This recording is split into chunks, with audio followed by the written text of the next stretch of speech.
Hello दोस्तों, education centre channel पर आपका स्वागत है। दोस्तों, आज हम रूस और यूक्रेन के बीच जो विवाद चल रहा है वो क्यों चल रहा है उसके बारे में बात करेंगे।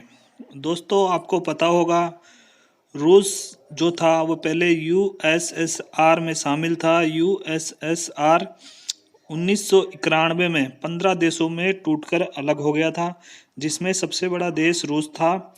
और इन देशों में यूक्रेन भी एक छोटा सा देश था जो यूएसएसआर से अलग हो गया था। तो हम कह सकते हैं कि जो रूस और यूक्रेन है वो यूएसएसआर के ही भाग थे। अब दोस्तों, जो यूक्रेन है वो यूरोप से जुड़ा हुआ है, मतलब उसकी जो सीमा है वो अधिकतर यूरोप में लगती है। एक तरह से यूरोप की वो गोद में ही पड़ा हुआ है। और जो यूक्रेन की जो थोड़ी बहुत सीमा है वो रूस से लगती है।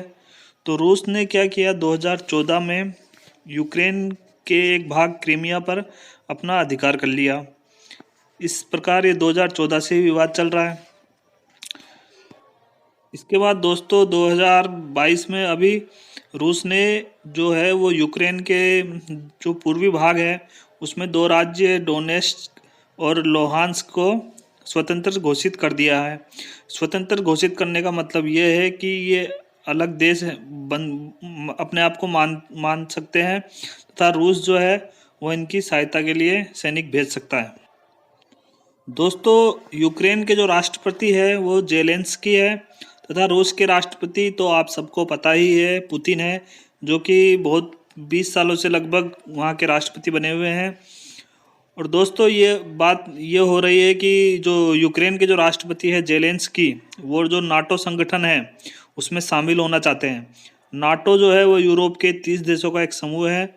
अगर इन 30 देशों में किसी पर भी कोई भी देश हमला करता है तो ये 30 देश एक साथ उस देश से युद्ध करते हैं। मतलब ये है कि इन देशों से पंगा लेना बहुत ही मुश्किल है। अगर यूक्रेन नाटो के साथ शामिल हो जाएगा तो फिर रूस जो है उस पर कभी हमला नहीं कर पाएगा और विवाद जो है वो बहुत बढ़ जाएगा। तो अब नाटो में जो है वो बड़े बड़े देश है, अमेरिका है, कनाडा है, जर्मनी है, पोलैंड है। ये रूस जो है नाटो का सदस्य नहीं है। तो अब ये सब नाटो देश रूस के खिलाफ हैं। और रूस और अमेरिका जो है, अमेरिका नाटो में शामिल है। और इसी प्रकार यूक्रेन अगर नाटो में शामिल हो जाता है तो रूस और यूक्रेन के बीच जो विवाद है वो और बढ़ जाएगा। तो रूस ये कभी नहीं चाहता है कि यूक्रेन जो है वो नाटो में शामिल हो।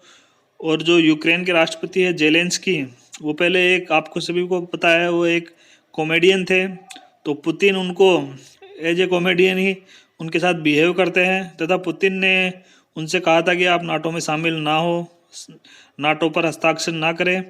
लेकिन जेलेंस्की जो है वो अमेरिका की तरफ उनका झुकाव ज़्यादा है।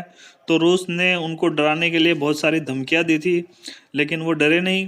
तो रूस ने फिर अपनी सीमा से जो है वो यूक्रेन पर अपने सैनिक भेज दिए। उनको डराने के लिए ही भेजा था, हालांकि कि वो 1-2 दिन में सरेंडर कर देंगे, जेलेंस्की वहाँ से भाग जाएंगे।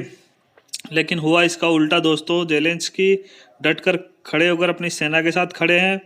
अब क्या हो रहा है कि जो रूस है वो घबरा रहा है थोड़ा बहुत कि जेलेंस्की जितने दिन ये युद्ध चलेगा उतने दिन रूस के लिए थोड़ी घबराहट का माहौल है, क्योंकि 2 दिन में यूक्रेन को जीत लेना था, लेकिन आज 5 दिन हो गए हैं, अभी तक यूक्रेन की जो राजधानी है कीव उसी को नहीं जीत पाए हैं। दोस्तों, अगर रूस अब जीत भी जाता है तो तारीफ तो यूक्रेन की होगी, जेलेंस्की की। क्योंकि दोस्तों, अगर एक शेर और एक बकरी की जो लड़ाई होती है उसमें सबको पता है जीत तो शेर की होगी, लेकिन तारीफ है सिर्फ बकरी की होगी कि वो शेर से जाके लड़ी। तो इसी प्रकार यूक्रेन एक बहुत ही छोटा देश है जिसके पास तकरीबन 2-2.5 लाख सैनिक हैं। और यूक्रेन के पास इतने कम सैनिक हैं और रूस के पास कम से कम 9 लाख सैनिक हैं। तो दोस्तों, उसके आधे सैनिक भी नहीं है, वो कहाँ से रूस का सामना कर पाएगा। और रूस के पास परमाणु बम भी है और रूस ने अभी अभी परमाणु बम की धमकी दी है कि युद्ध युद्ध जो है वो आप समाप्त करो, वार्ता के लिए आओ, नहीं तो हम परमाणु बम का भी यूज कर सकते हैं। दोस्तों, मुझे लगता है कि ये परमाणु बम की जो बात है ये सिर्फ एक धमकी है। रूस कभी भी यूज़ नहीं कर सकता है परमाणु बम, क्योंकि अगर रूस यूज़ करेगा तो सारे विश्व एक हो जाएगा। धन्यवाद दोस्तों, चैनल को